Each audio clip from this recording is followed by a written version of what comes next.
সাংবাদিক নুরুল কবিরকে হয়রানি এসবির দুঃখ প্রকাশ।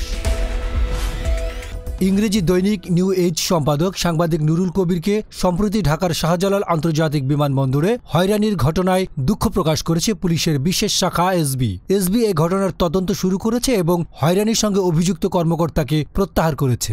রোববার প্রধান উপদেষ্টা deputy press secretary Abul Kalam Azad Majumdar গণমাধ্যমকে এ তথ্য জানান। তিনি জানান, শেখ হাসিনা সরকারের সময়ে তৈরি করা একটি বিশাল তালিকার কারণে এই অনাকাঙ্ক্ষিত ঘটনা ঘটে। তাদের বিদেশ ভ্রমণের সময় হয়রানি করা বা ভ্রমণ থেকে বিরত রাখতে ওই সময় হাজারো মানুষকে ব্লক লিস্টে অন্তর্ভুক্ত করা হয়েছিল।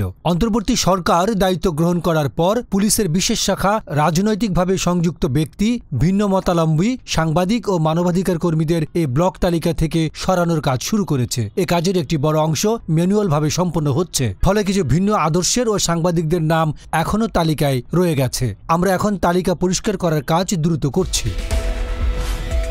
ডেস্ক রিপোর্ট, গণমানুষের আওয়াজ।